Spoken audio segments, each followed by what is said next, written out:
It's the Mustang Insider Show.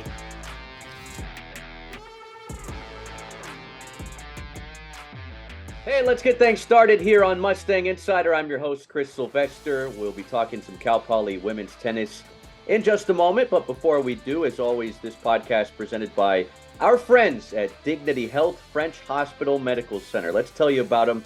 They are award-winning, high-quality, safe medical care that you can trust. And they're just around the corner at French Hospital Medical Center.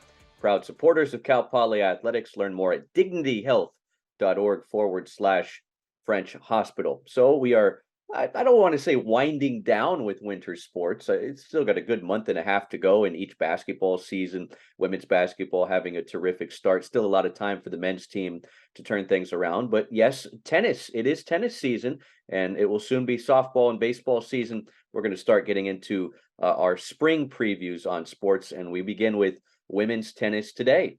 So Ellie Edles Williams is the Cal Poly women's tennis head coach here in year 2, and just got it underway over the weekend up in Spokane with a pair of victories. Coach, thanks for taking some time to join us. Kind of hard to believe that the off season went by like that, and you guys are getting back to it. You have to be happy about this 2-0 start to the spring season. Yeah, absolutely. Yeah, thanks, Chris, for taking the time. Yeah, it was a great start. I mean, 2-0, and we played well.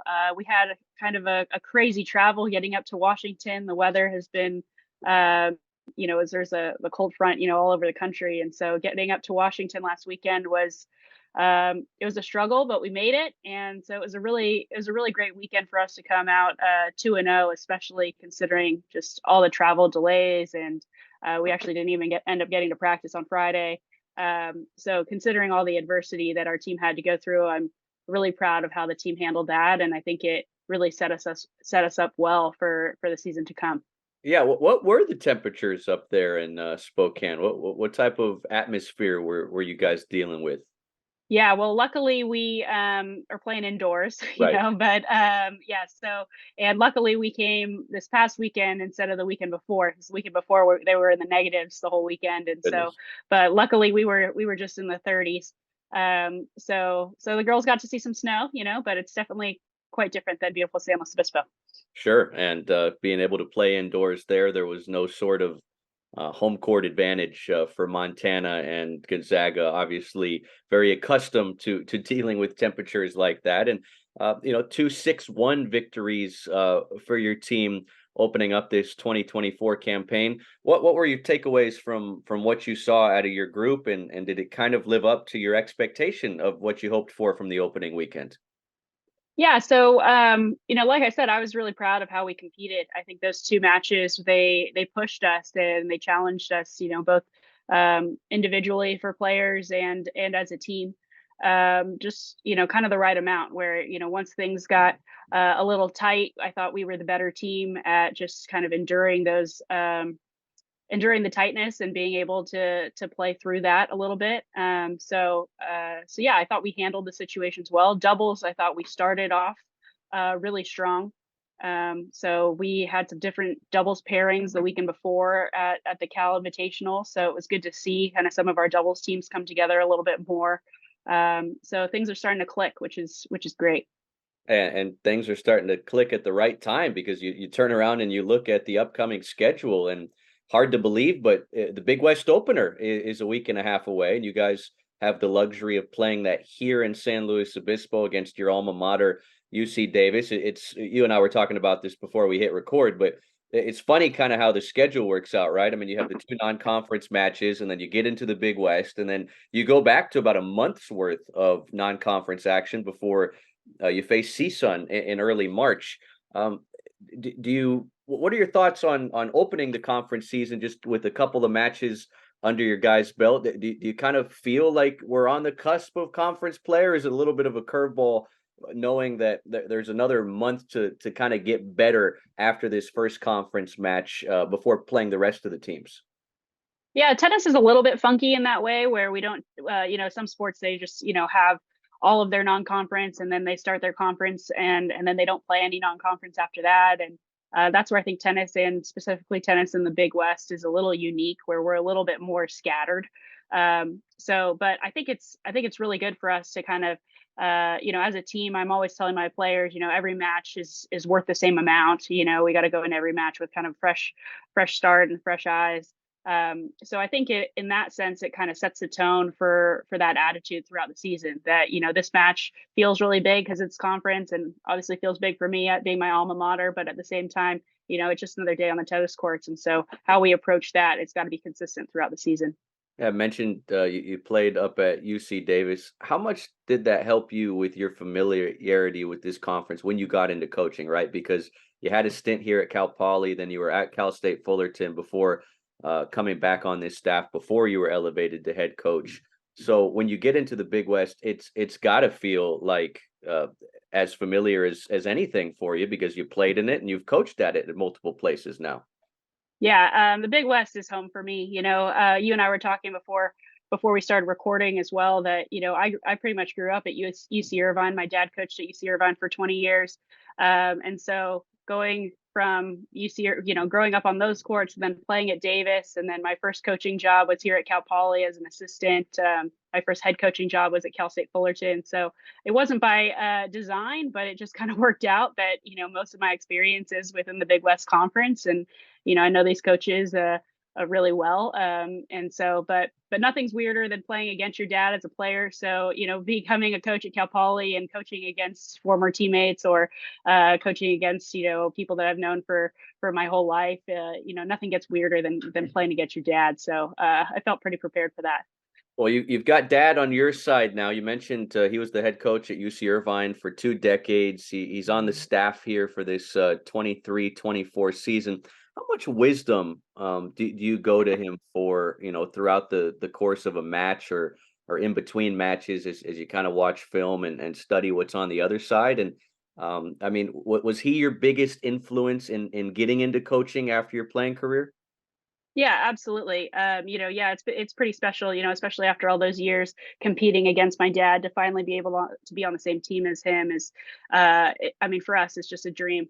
So yeah, he's been my mentor my whole life. The reason why I got into coaching. I used to go on recruiting trips when I was a little kid, and I just fell in love with the sport and with the profession, from when I was really young. So having him on board is awesome. It's absolutely awesome. But I really appreciate too. He's also given me the space and the freedom to kind of be my own coach and to lead my own way. So he just really does a great job of just being just a big supporter of me and the program.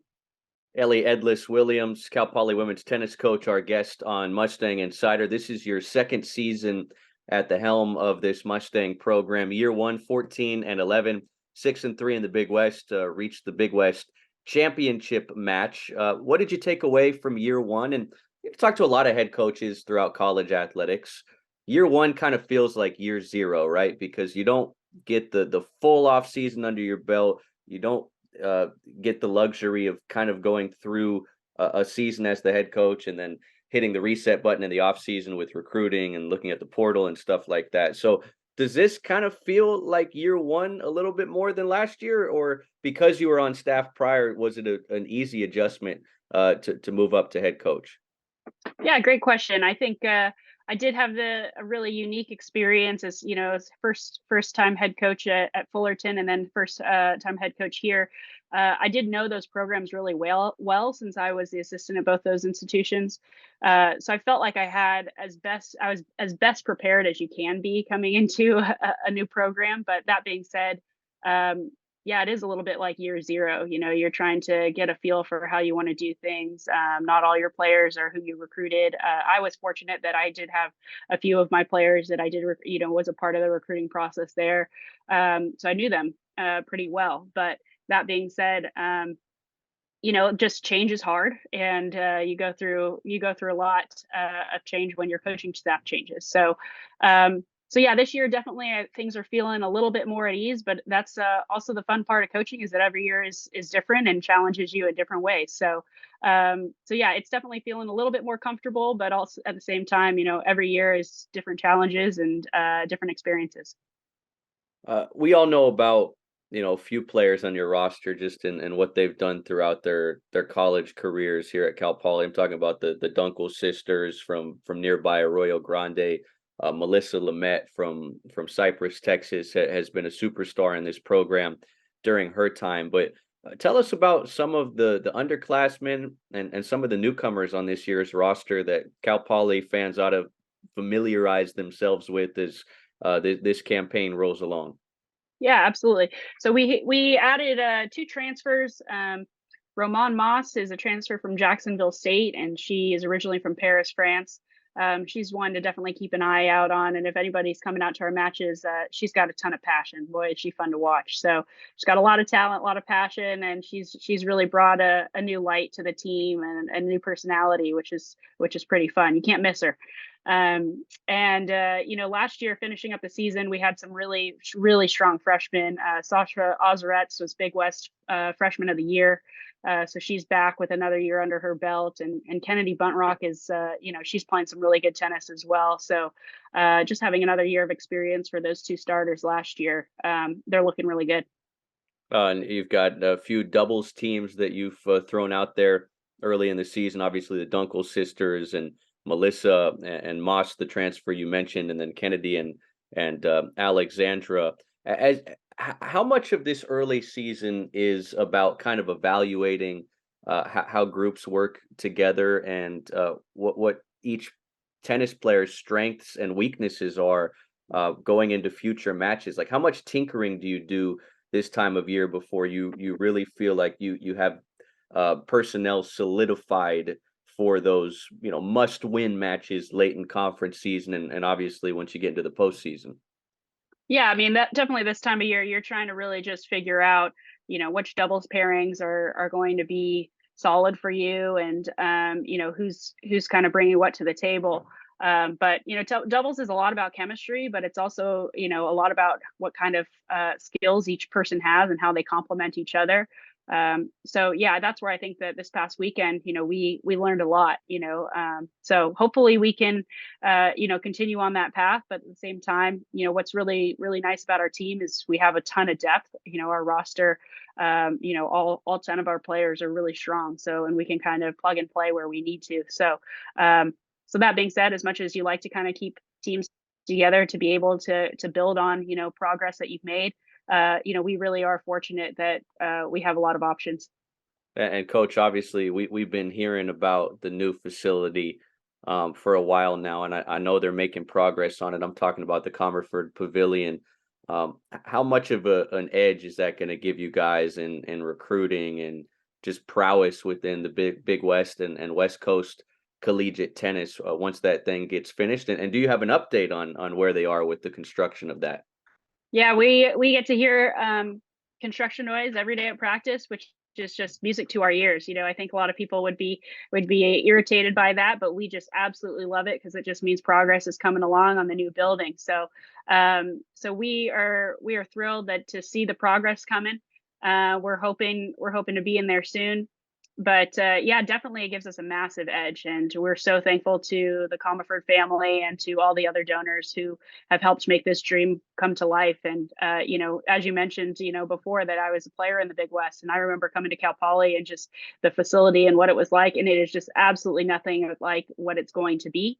And so to be able to have what I think will be the nicest facility in the conference will just be huge for our recruiting. It'll be great for our student athletes and the experience here, but also, us coaches, we're gonna love being able to have an office that isn't just also our storage room and all the other things that we're using right now. So it's gonna be huge for all of us.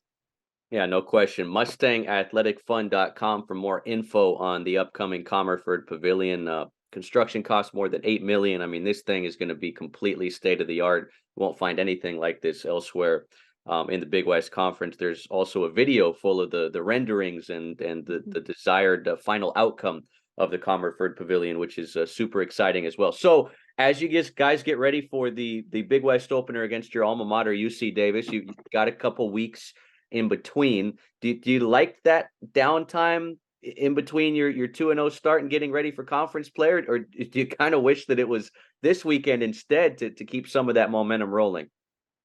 Yeah, I mean, I think you could argue both ways. I think for us, it's really nice having a little bit of a break. Like I mentioned before, our travel coming back was pretty rough. So to be able to have the luxury to take a couple days, and with the weather here, with a little bit of rain, and not just feel like we're pressed against the clock for this weekend, is definitely we're enjoying that for now. So, and gives us some time to recover and gives us some time to train a little bit more. Well, Cal Poly women's tennis, they will open up their home schedule a week from this Saturday. I'm talking about February 3rd, 2 p.m. at the Mustang Tennis Complex. Probably no construction ongoing throughout the weekend, so fans that watch from wherever they do won't be hearing it, but certainly you get to the top of that grand parking structure, you will see all the progress and some great tennis as well. Coach, thanks so much for taking some time. Good luck the rest of the way, and hope to have more conversations like this one soon.